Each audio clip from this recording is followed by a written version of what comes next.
Good morning. So I wanted to tell you a little bit about my weight loss journey. So I was always a skinnier little guy growing up.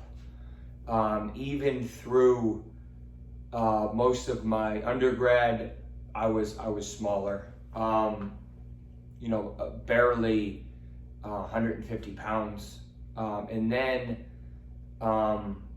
probably by med school, give or take, that's when things started going the other way. I started not sleeping as well, secondary to medicine, all crazy hours, eating when I could, not eating the best, whether it was because of money or because of time or poor meal planning or whatever the case may be. So by pretty much early residency, I remember I ballooned up to about 205. So I went from 150 in my mid to late 20s to 205 in my late 20s. So, and I obviously wasn't happy with that. So I was like, all right, I need to figure out a plan. So I started looking at what I was eating. I started looking into, different levels of types of protein, different types of fat, breaking down the importance of carbs, different types of exercises, different types of cardio. You have HIIT, you have LISS, you have fasted cardio. What affects what, and I eventually started at 205. And by probably 2018, about 2 years ago, I was at 158 again. So about 40-pound weight loss. And then my goal was I was at my minimum in terms of body fat, in terms of kind of a clean plate.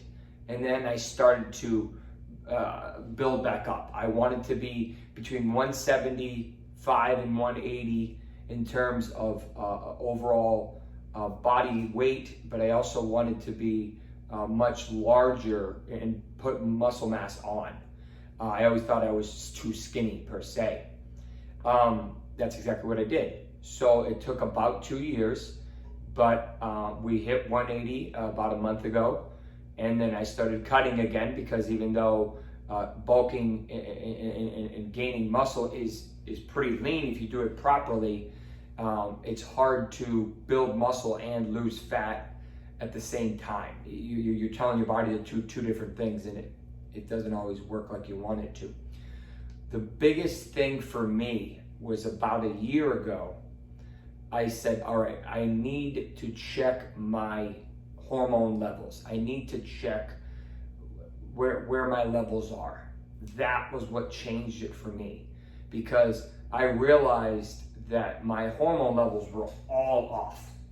And if I was going to seriously lose weight but also gain muscle, I had to optimize these hormones. It's almost like you really not having any oil in your car and still expecting that car to function really, really well. It's just not going to happen. Everything needs to be working together in synchrony to really get the product that you want. So when everything is fine-tuned, all of the hormone levels are firing appropriately, you use good nutrition or good fuel, and you have good exercises, you get great outcomes. That's what we've seen so far with me, and that's what I've in turn decided to kind of help share with the world. So this is my weight loss journey.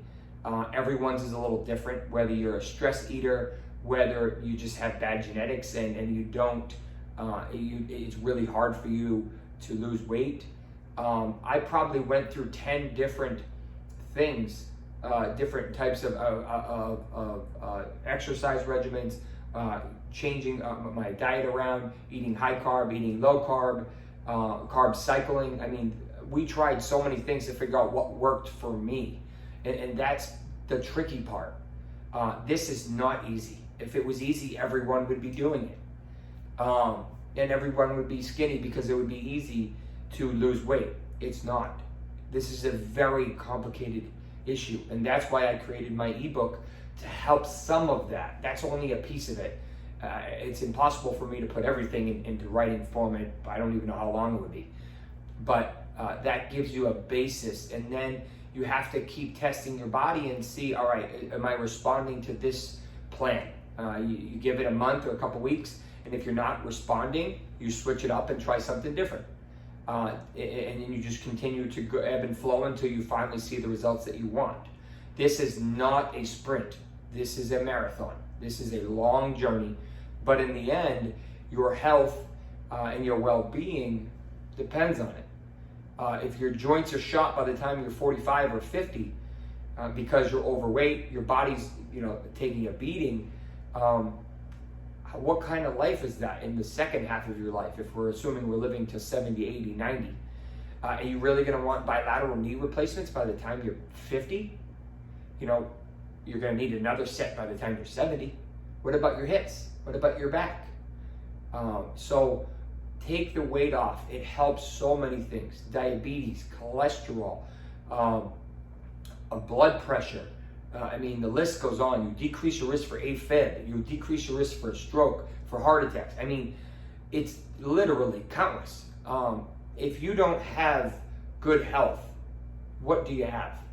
You can have all the money in the world, but if you're not healthy, it's a moot point. So, join me on this weight loss journey. Thank you for tuning in.